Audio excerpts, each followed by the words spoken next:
Andrew Jackson was an extremely controversial president. Many of the decisions he made are questioned even to this day. One interesting point that differentiated Jackson was his background. He was a man of the people, and Jackson grew up on the frontier to the west and was captured twice by British forces. He fought in both the Revolutionary War and the War of 1812. In fact, Jackson was the one who led Americans and their allies to victory during the Battle of New Orleans. This made Jackson more appealing in the eyes of the American commoners, as he was more relatable. The wealthier, more educated people had a different perception, though. They viewed Jackson as unfit for office, as the presidents before him all held established positions their whole lives. If Federalists had still been an active party, they would have strongly opposed Jackson's beliefs.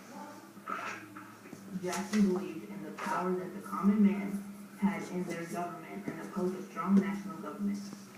Jackson more or less kept true to his beliefs during his presidency, but one of his more unfortunate traits was his low tolerance for Native Americans. Growing up on the frontier, Jackson had little respect for the people who kept Americans from expanding westward, and his low tolerance led to one of the most hated of Jackson's actions during his presidency, the Indian Removal Act. This is the Indian Removal Act in plain English.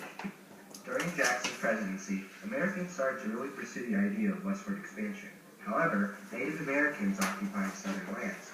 This only left one option: to move the Indians from the south to the Great Plains. Now, the Great Plains were mostly uncharted at this point, and many citizens also respected Indian lands. However, many others believed that the land and westward expansion were more important than respecting the Indians' rights. In response to the vows of westward expansion, Congress passed the Indian Removal Act. This act gave Jackson and other presidents the power to use military force on Native Americans in order to force them west should they resist. The Supreme Court had different ideas, however.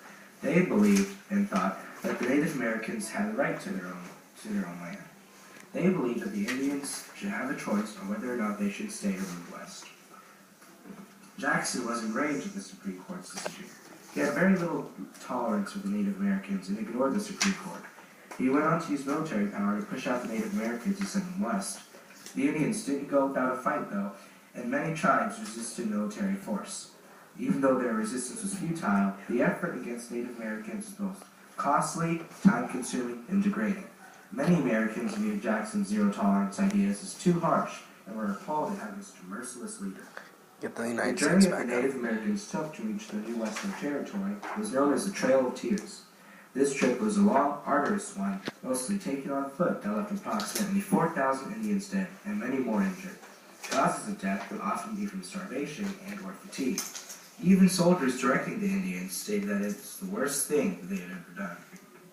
After constantly and lengthily removing the Native Americans out of the South and near West, Americans moved into their newly cleared land, the resistance from Native Americans gone. It would seem as if the job of removing them had finished, but as history is told, the Indian Removal Act only prolonged the inevitable.